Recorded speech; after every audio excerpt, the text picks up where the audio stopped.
উফ আপু, তুমি এত কিস করো কেন? মাত্র তো কিস করলাম, বাকি কিছু তো এখনো করিনি। বাকি কিছু মানে? এহ, যেভাবে বলছিস যেন কিছুই জানিস না। সত্যি বলছি আপু, তুমি কিসের কথা বলছো আমি তার কিছুই বুঝতে পারিনি। আমার কথা শুনে তানহা আপু একটু লজ্জা পাওয়ার ভান করে বলে, ওই যে জামাই বউ বাসর ঘরে যেগুলো করে ওইগুলো। কিন্তু আমরা তো আর জামাই বউ না, আমরা তো ভাই বোন।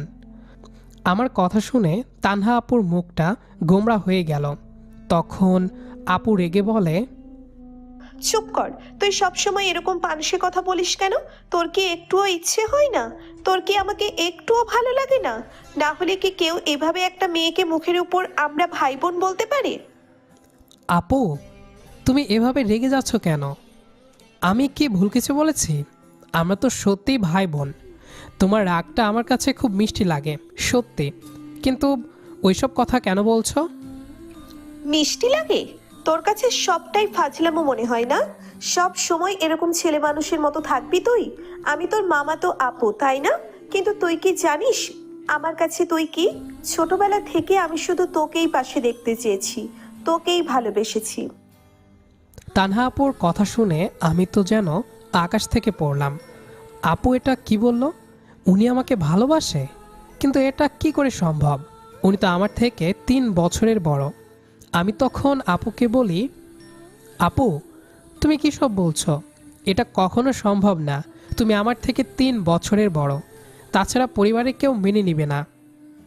ভালোবাসা কখনো বয়স দিয়ে হয় না, মনটাই আসল। আর কি বললি, পরিবারের কেউ মেনে নিবে না?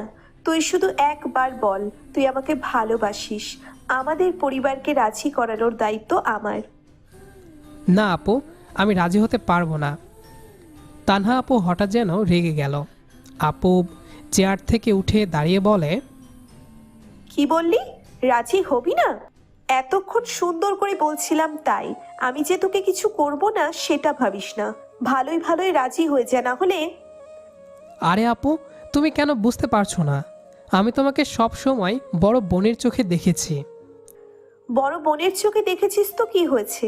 এখন থেকে বউয়ের চোখে দেখবি। না, আমি পারবো না। আমি এই কথা বলতেই আপু রেগে দরজার কাছে গিয়ে দরজা আটকে দেয়। তারপর ঠোঁট কামড়াতে কামড়াতে আমার দিকে আসে।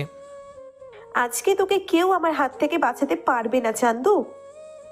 দেখো আপু, একদম আমার কাছে আসার চেষ্টা করবে না, না হলে। আমি কথা শেষ করতে পারলাম না, এর আগেই আপু আমার কাছে এসে আমার কলার ধরে আমাকে দাঁড় করালো। তারপর ধাক্কা দিয়ে বিছানায় ফেলে দিয়ে আমার উপরে উঠে বসে। আমি তো কিছুই বুঝতে পারছি না।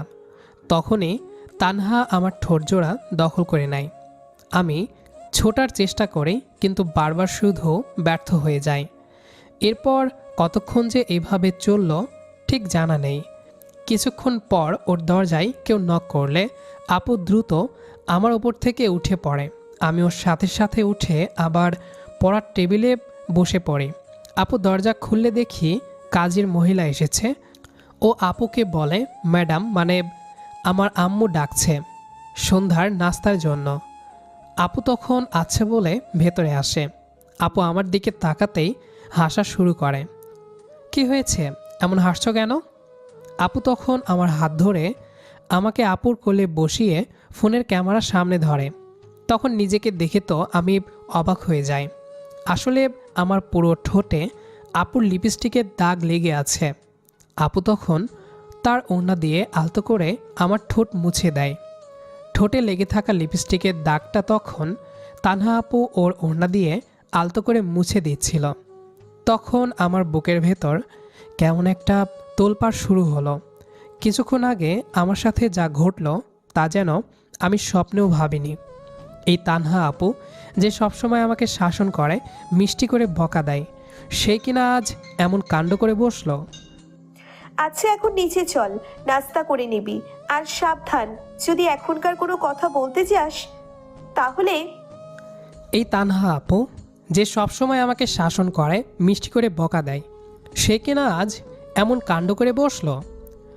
ওর চোখে সেই আগের রাগী অথচ দুষ্টুমি ভরা হাসিটা। এই হাসিটাই যেন আমার সব রাগ আর বিরক্তি ভুলিয়ে দেয়। কিন্তু না, রাগলে চলবে না। আমার মুখটা এখনও সঠিকভাবে কাজ করছে না। আমি কোনো মতে ওর কোল থেকে উঠে দাঁড়াই। চলো। শুধু এতটুকুই বলতে পারলাম। আমার গলা শুকিয়ে কাঠ, ভেতরের সব সাহস যেন মুহূর্তের মধ্যে উধাও।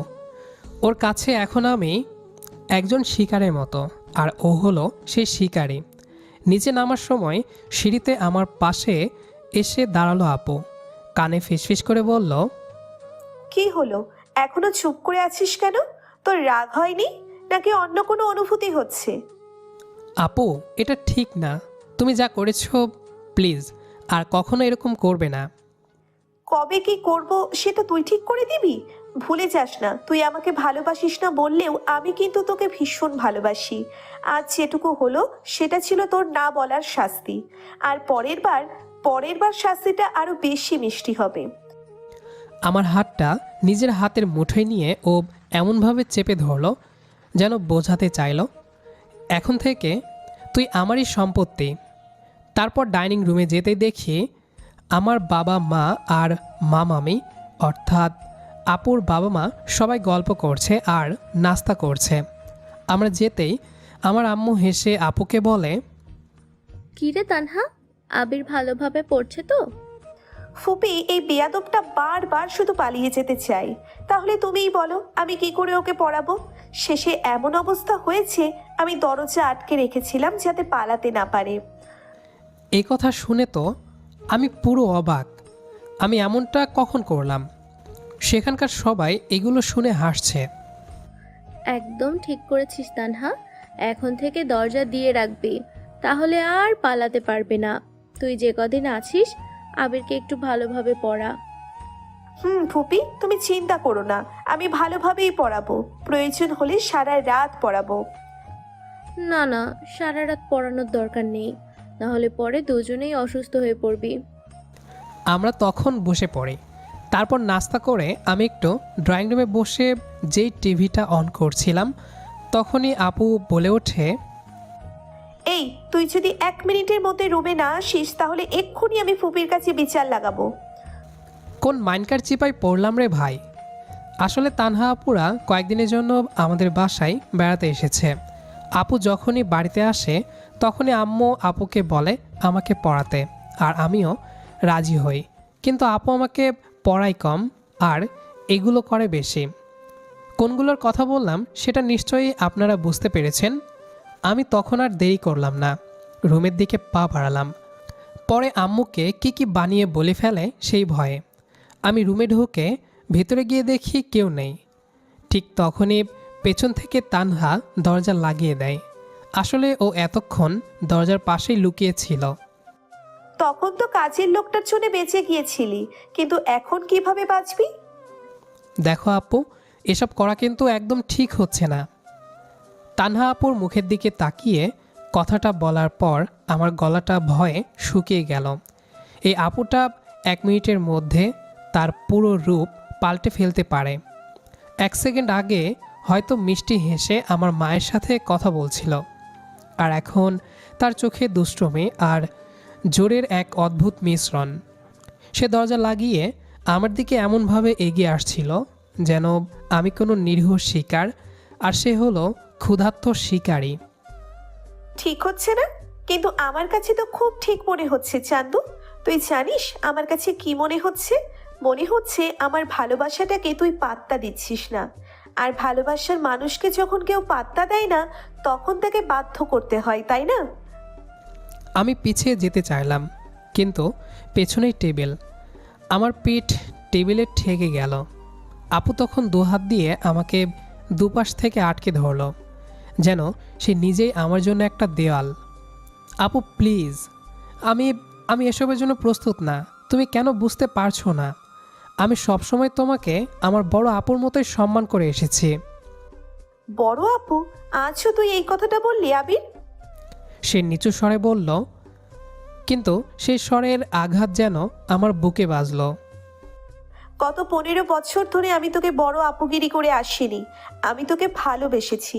এই 15 বছরের ভালোবাসা তুই এক কথায় বড় আপু বলে উড়িয়ে দিবি? তার চোখ জলে ভরে উঠছিল। আমাকে অবাক করে দিয়ে সে হঠাৎ টেবিলের ওপর রাখা একটা গল্পের বই সজোরে দূরে ছুঁড়ে মারল। প্রচণ্ড শব্দে বইটা দেওয়ালে ধাক্কা খেলো। আমি চমকে উঠলাম। আপুর এই রূপটা আমি আগে কখনো দেখিনি। সে কাঁদছে আর রাগছে। তুই কোনো দিন আমার মনের কথা বুঝলি না, ভালোবাসার মানে বুঝলি না। আর তোর ওই পাঁচশে না শোনার জন্যে আমি তোর কাছে আসিনি। তুই আমার স্বামী হবি, তোকে আমার ভালোবাসতেই হবে আবির। এক মুহূর্তের জন্য আমার ভেতরটা কেমন যেন তোলপাড় করে উঠল। হ্যাঁ, সে রাগী, হ্যাঁ সে জোর করছে, কিন্তু তার চোখে জল আর তার তীব্র ভালোবাসা মেশানো কথাগুলো আমার ভেতরের কোনো এক শক্ত দেওয়াল যেন টলিয়ে দিচ্ছিল। আপু, কাঁদো না প্লিজ। তুই যদি আমাকে ভালোবাসতি তাহলে হয়তো আমি এত জোর করতাম না, কিন্তু তুই যখন সব সময় আমাকে দূরে সরিয়ে দিস তখন আমার আর কোনো পথ থাকে না আবির। তুই কেন বুঝতে পারিস না? তোর ওই হাসিটা, তোর ওই নিষ্পাপ চোখ দুটো আমাকে পাগল করে দেয়। আমি তোকে শুধু একটা দিনের জন্যে না, সারা জীবনের জন্যে আমার পাশে চাই। কিন্তু পরিবার, তারা কিভাবে মেনে নেবে? সমাজের লোক কি বলবে? মামা মামি? সমাজ যারা আমাদের বিয়ে দিতে রাজি হবে না তারা কি আমাদের ভরণ পোষণ দেবে? তাদের কথায় আমাদের জীবন চলবে? আমি জানি আমাদের এই সম্পর্কের জন্য প্রথমে সবাই রেগে যাবে, কিন্তু তুই যদি আমার হাত ধরে থাকিস তবে আমি সবাইকে রাজি করিয়ে নেব। সব দায়িত্ব আমার। তুই শুধু একবার বল তানহা, আমি তোর পাশে আছি। একবার বল আমার ওই বড় আপুগিরি করা আপুটাকে আমার বউ হিসেবে চাই। সে ঝুঁকে এলো। এবার আর কোনো জোর ছিল না, ছিল এক গভীর আবেদন। তার চোখ দুটো আমার চোখের দিকে তাকিয়ে উত্তর খুঁজছিল। ঘরের পরিবেশ হঠাৎ করেই কেমন যেন থমথমে আর ভারী হয়ে উঠল। আমার বুকের ভেতর এক কঠিন যুদ্ধ শুরু হলো। একদিকে আমার দ্বিধা, ভয় আর সমাজ পরিবারের চিন্তা, অন্যদিকে তানহা আপুর পাগলের মতো ভালোবাসা, যার টানে আমার মনও যেন একটু একটু করে গলে যাচ্ছিল। আমি নিজের অজান্তেই তার গাল স্পর্শ করলাম। তার ত্বক এত নরম কেন? কিছুক্ষণ আগের সেই রাগী আপুটা কোথায় গেল? তুই কি আমার কথা ভাববি আবির? তুই কি আমাকে একটা সুযোগ দিবি? অন্তত এই কয়েকটা দিন আমাকে তোর বইয়ের মতো ভাবতে পারিস না? একটা চেষ্টা তো করতেই পারি আমরা, তাই না?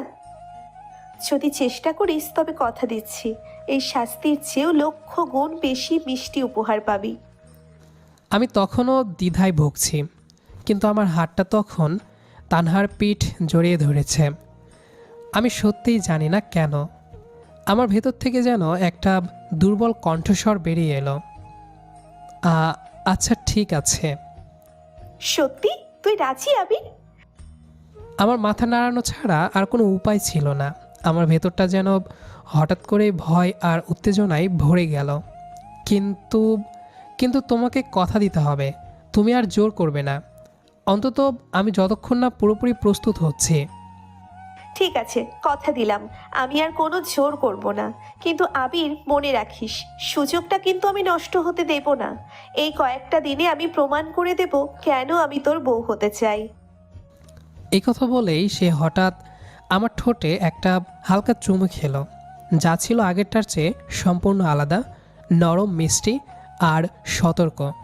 সে নিজেকে সরিয়ে নিল, কিন্তু তার চোখে তখন দুষ্টুমি আর বিজয়ের হাসি। চল এখন নিচে, সবাই নাস্তার জন্য অপেক্ষা করছে। আর নিচে গিয়ে কিন্তু তুই শুধু আমার কথা শুনবি। আমি শুধু মাথা নাড়লাম। তার রাগী আপু রূপটা এখন অদৃশ্য। তার বদলে এলো এক অধিকার বোধে ভরা প্রেমিকা। আমি বুঝতে পারছিলাম আমি এক নতুন ফাঁদে পা দিয়েছি। এটা কি ফাঁদ নাকি ভালোবাসার শুরু, তা সময়ই বলবে। দরজার বাইরে পা রাখার সাথে সাথেই আমার মনে হলো আমার আর তানহা আপুর ভেতরের সেই গোপন চুক্তিটার ভারে যেন পুরো পৃথিবীটা থমকে গেছে। মিনিট খানেকের আগে সেই বদ্ধ ঘরে যা ঘটে গেছে তার রেশ এখনও আমার ঠোঁটে লেগে আছে। একটা নরম চুমু, যা ছিল এক জোরপূর্বক আত্মসমর্পণের মিষ্টি প্রতীক। তানহা আপু এখন শান্ত, তার চোখে নেই সেই পাগলের মতো রাগ, নেই কোনো জোর। তার বদলে এখন সেখানে এক চাপা উত্তেজনা আর এক বিজয়ী হাসি, যা শুধু আমি দেখতে পাচ্ছি। সে আমার হাত ধরে নিচে নামছিল, যেন এই মুহূর্তে আমি তার খেলার পুতুল, আর সে হচ্ছে সেই পুতুলের একচ্ছত্র অধিকারিণী। নিচে ড্রয়িং রুমের লাগোয়া ডাইনিং টেবিলে সবাই বসে আছেন, আমার আম্মু আব্বু এবং মামা মামি। আমি জানি সবাই স্বাভাবিকভাবেই বসে আছেন, কিন্তু আমার কাছে মনে হচ্ছিল যেন তারা প্রত্যেকেই আমাদের দিকে কৌতূহলী দৃষ্টিতে তাকিয়ে আছেন। আমি তানহা আপুর কাছ থেকে একটু দূরে সরে যেতে চাইলাম, কিন্তু তার হাতের বাঁধন ছিল লোহার মতো শক্ত। ডাইনিং টেবিলে গিয়ে তানহা আপু আম্মুর ঠিক পাশের চেয়ারটায় না বসে আমাকে টেনে নিয়ে গিয়ে বসালো তার একেবারে লাগোয়া চেয়ারে। মামি, আবিরকে আমার পাশে বসতে দাও, আজ আমি নিজ হাতে খাইয়ে দেব। মামি হাসলেন। মামির চোখে কোনো অস্বাভাবিকতা দেখলাম না, কিন্তু আমার আম্মু আমার দিকে তাকিয়ে এমন এক হাসি দিলেন যাতে স্পষ্ট বোঝা যাচ্ছিল তিনি হয়তো কিছু একটা আন্দাজ করছেন। তা বেশ তো, আবিরের তো কপাল ভালো। আমার ছেলেটা তো খেতে একদমই ভালোবাসে না, সারাক্ষণ ফোন নিয়ে পড়ে থাকে। আজ তো আমার তানহা তাকে খাইয়ে দেবে। তানহা আপু আমার দিকে ঝুঁকে এলো। সে মিষ্টি হেসে বলল, কিন্তু সে মিষ্টি হাসির আড়ালে আমি তার চোখ দুটোতে এক কঠোর নির্দেশ দেখতে পেলাম।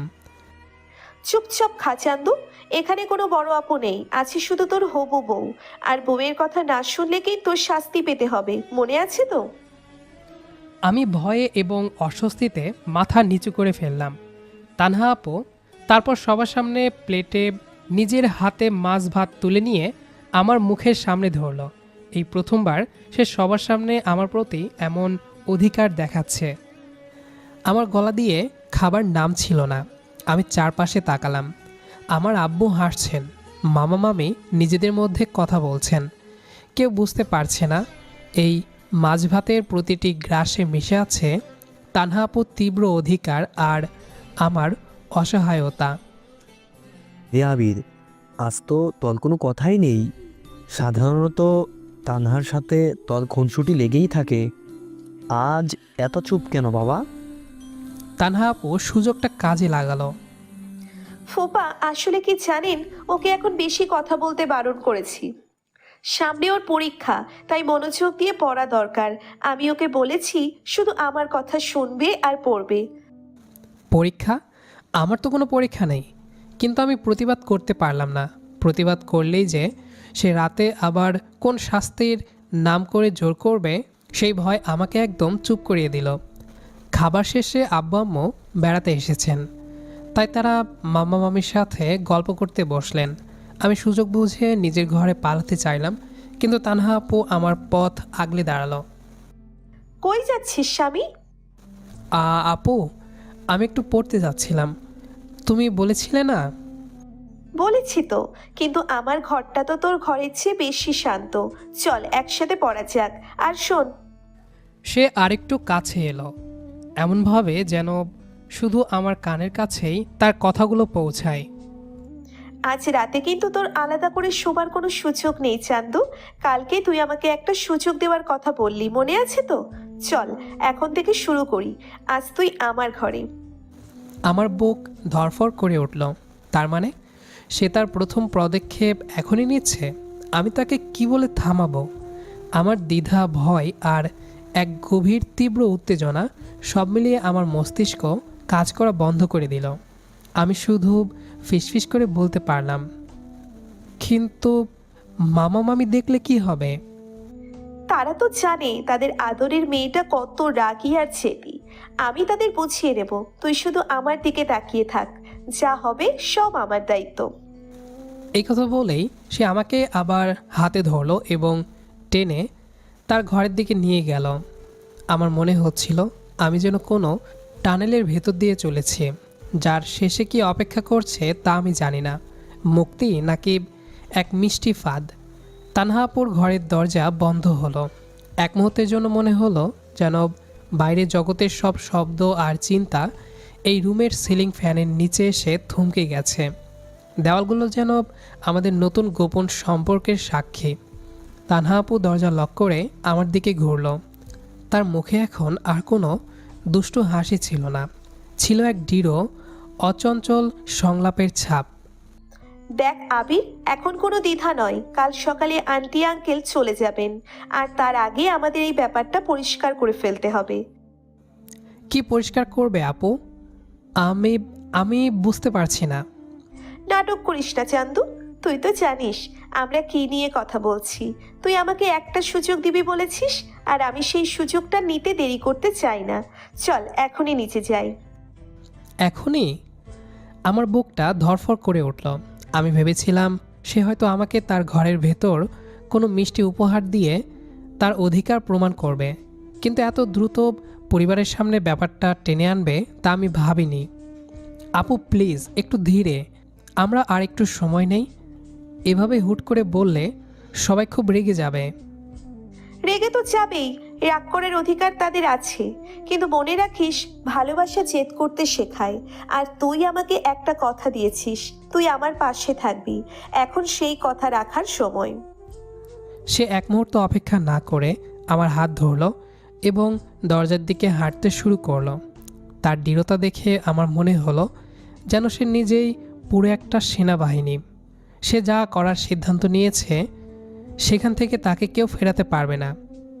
আমরা যখন ড্রয়িং রুমে ফিরলাম তখন আম্মু আব্বু মামা এবং মামি সবাই বসে চায়ের কাপে চুমুক দিচ্ছিলেন আর গল্প করছিলেন। স্বাভাবিক গৃহস্থালী পরিবেশ। বাবা, মা, ফুপি, ফুপা, আপনারা সবাই শুনুন। তার কণ্ঠস্বর শুনে সবাই চমকে গেলেন এবং আমাদের দিকে তাকালেন। আম্মা আব্বুর চোখে ছিল কৌতূহল আর মামা মামির চোখে ছিল উদ্বেগ, কারণ তারা তানহার এই জেদি স্বভাব ভালো করেই জানেন। কি রে তানহা, কি হয়েছে তোর?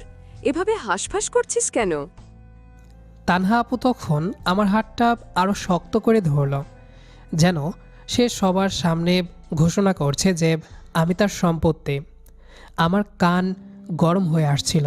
আমি চাইছিলাম মাটির দুভাগ হয়ে যাক আর আমি তার ভেতরে সেধিয়ে যাই। আমরা একটা সিদ্ধান্ত নিয়েছি, আবির আর আমরা বিয়ে করতে চাই। মুহূর্তের জন্য ঘরে নেমে এলো নীরবতা, যেন কেউ নিঃশ্বাস নিতেও ভুলে গেছে। মামার হাতের চায়ের কাপটা সামান্য কেঁপে উঠল। আম্মুর মুখটা বিবর্ণ হয়ে গেল।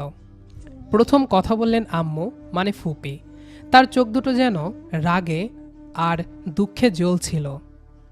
তানহা, এটা কেমন ঠাট্টা? তোর লজ্জা করছে না? আবিরকে তুই ছোটবেলা থেকে দেখছিস, তুই ওর বড় আপু, কি সব বলছিস? আন্টি, আমি কোনো ঠাট্টা করছি না। আমি আবিরকে গত 15 বছর ধরে ভালোবাসি, বড় আপু হিসেবে নয়, আমার জীবন সঙ্গী হিসেবে। আমার এই ভালোবাসাটা কি কোনো ছেলে খেলা নয়। তানহা, বাড়াবাড়ি করিস না। আবির তোর মামাতো ভাই। সমাজের লোক কি বলবে? আমরা কি মুখ দেখাবো না? সমাজ? যখন আমরা দুজন দুজনকে ভালোবেসে একসাথে থাকবো তখন সমাজ আমাদের কিছু বলবে না। আর যদি কেউ কিছু বলে আমি একা তার জবাব দেব। আমার জীবন আমি চালাবো, আপনারা নন। তানহা আপু তখন আমার দিকে তাকালো। তার চোখ দুটো আমাকে সমর্থন দেওয়ার জন্য জোর করছিল। আমি ভয়ে কাঁপছিলাম, কিন্তু তার চোখের দিকে তাকিয়ে আমার মনে হলো যদি এই মুহূর্তে আমি সরে দাঁড়াই তাহলে তার 15 বছরের ভালোবাসাকে আমি পায়ে মারিয়ে দেব। আমি দীর্ঘ এক নিঃশ্বাস নিলাম। এটা এখন আর শুধু তার যুদ্ধ নয়, আমারও যুদ্ধ। আব্বু আম্মু, তানহা আপু যা বলছে সেটা সত্যি। আমিও তাকে ভালোবাসি। আমি তাকেই আমার বউ হিসেবে চাই। আমার এই একটা কথাই যেন ঘরে আগুন লেগে গেল। আম্মু প্রায় কেঁদে উঠলেন। তুই কি বলছিস আবির? তোর কি মাথা খারাপ হয়ে গেল? এই আবিরের আব্বু, তুমি কিছু বলো। আব্বু শান্ত প্রকৃতির মানুষ। তিনি এতক্ষণ সব কিছু শুনছিলেন। তিনি একবার তানহার দিকে তাকালেন, তারপর আমার দিকে তাকালেন। তিনি আমাদের দুজনের দৃঢ়তা বুঝতে পারলেন।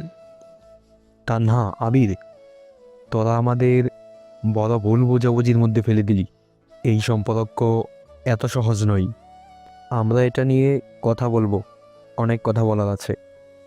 মামি ততক্ষণে প্রায় কান্নায় ভেঙে পড়েছেন। মামা হতাশ হয়ে সোফায় বসে পড়লেন। আমি জানি এই সমস্যার সমাধান 1 মিনিটে হবে না, কিন্তু আজ আমরা যে দেওয়াল তুলে দিলাম তার কেউ ভাঙতে পারবে না। আমি হয়তো জোরের শিকার, কিন্তু সেই জোরের ভেতরেই আমি আমার ভালোবাসার মানুষকে খুঁজে পেয়েছি। তানহা আপু তখনও আমার হাত ধরেছিল। তার মুখ উজ্জ্বল, তার চোখে ছিল বাঁধ নামানা এক আনন্দ। সে জিতে গেছে। ভালোবাসার প্রথম যুদ্ধে সে বিজয়ী। ড্রয়িং রুমের সেই নীরবতা যেন একটি পাহাড়ের মতো ভারী হয়ে আমাদের শ্বাসরুদ্ধ করে রেখেছিল। আব্বুর কথা শোনার পর আম্মু, মামা এবং মামি সবাই স্তব্ধ। তাদের চোখে রাগ, হতাশা আর অবিশ্বাস সব কিছুর এক মিশ্রণ। কিন্তু আব্বু, তিনি শান্ত, যেন এই মুহূর্তে তিনি পরিবারের অভিভাবক হিসেবে কঠিন সিদ্ধান্তটি নেওয়ার জন্য প্রস্তুত। আব্বু সোফা থেকে উঠে দাঁড়ালেন।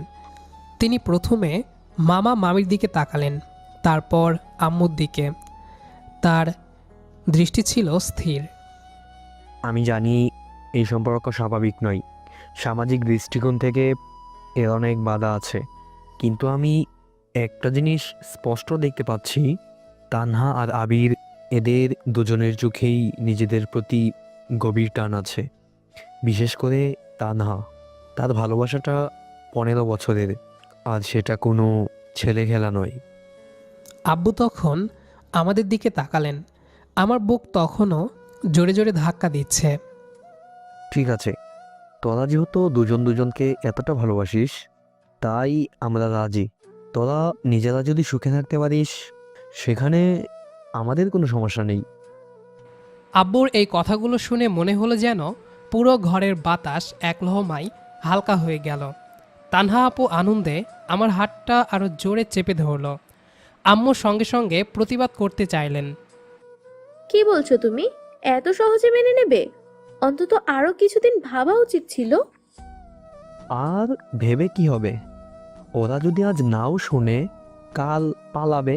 তার চেয়ে আমরা যদি ওদের পাশে দাঁড়াই, তবে ওরা আমাদের সম্মান দেবে। আর ওদের এই জেদের আগুন সহজে নিভবে না, বরং আরও বড় হবে। আমি ওদের এই ভালোবাসাটাকে সম্মান জানাতে চাই। মামা মামি একে অপরের দিকে তাকালেন। তাদের চোখে ছিল পরাজয়ের ছাপ। তারা জানতেন তানহার জেদের সামনে আব্বু যখন একবার সায় দিয়ে দিয়েছেন, তখন আর পিছু হাঁটা সম্ভব নয়। তোমার যখন মত আছে ফুপা, তাহলে আর আমাদের কিছু বলার নেই। এদের যা খুশি তাই হোক, তবে যা করার দ্রুত করো। আমি দেখলাম তানহা আপুর চোখ আনন্দে চিকচিক করছে। সে তার দীর্ঘদিনের স্বপ্ন সত্যি হওয়ার প্রথম ধাপ পার করল। আব্বু তখন ফোন হাতে নিলেন। ঠিক আছে, দেরি করার কোনো মানে হয় না। আজ রাতেই সব কিছু হবে। আনুষ্ঠানিকতা পরে করা যাবে। বিয়েটা আজই পড়ানো হোক। ঘরের মধ্যে এক অদ্ভুত ব্যস্ততা শুরু হলো। মামা দ্রুত পরিচিত এক কাজীকে ফোন করলেন, যিনি অল্প সময়ের মধ্যে আসতে পারবেন।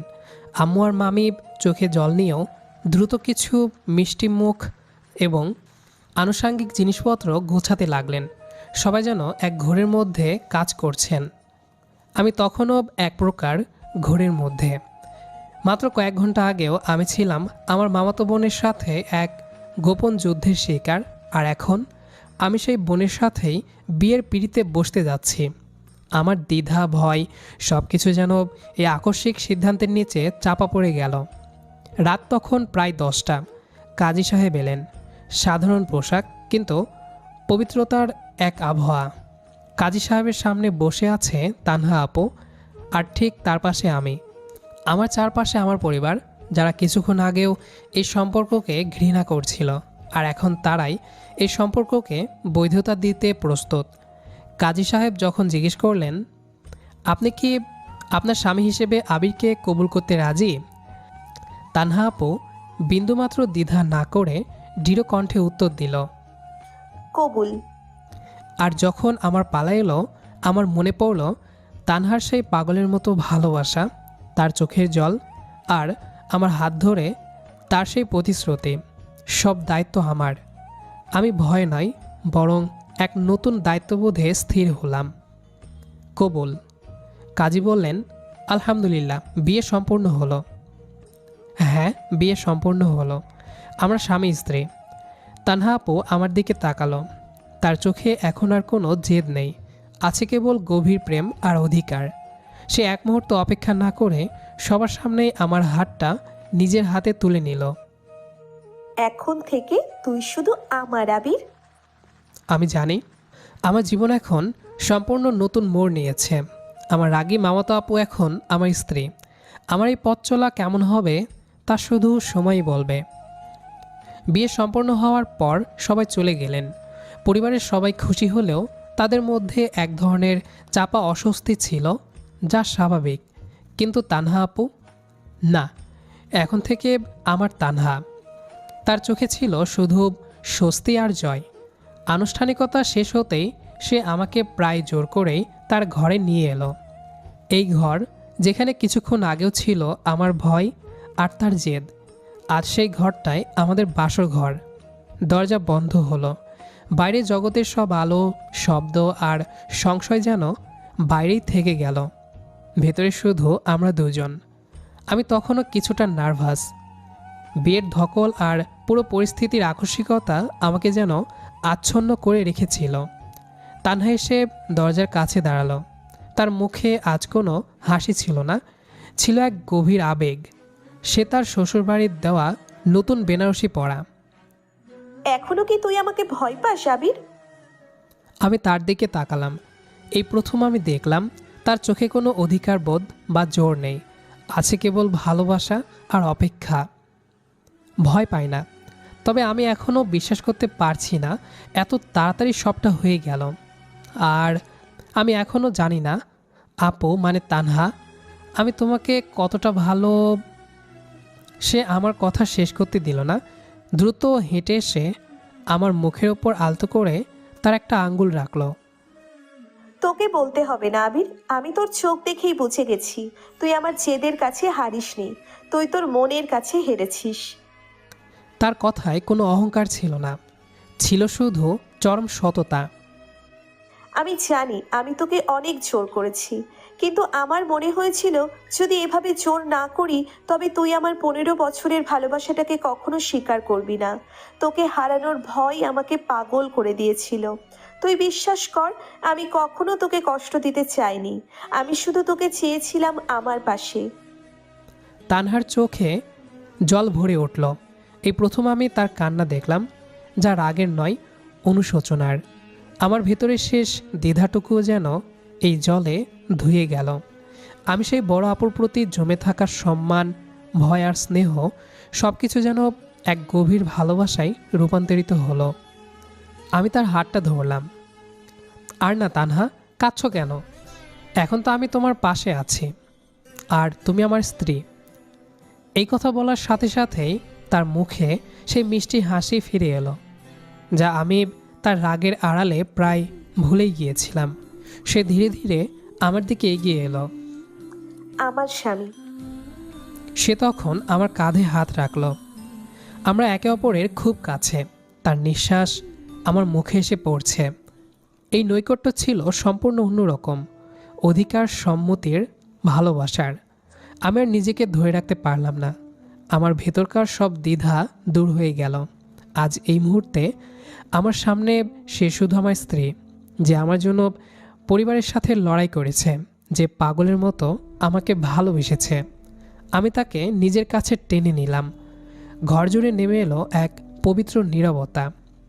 তাদের সেই প্রথম স্পর্শে, প্রথম আলিঙ্গনে তাদের সম্পর্ক ভাই বোনের বন্ধন থেকে পূর্ণতা পেল স্বামী স্ত্রীর গভীর ভালোবাসায়।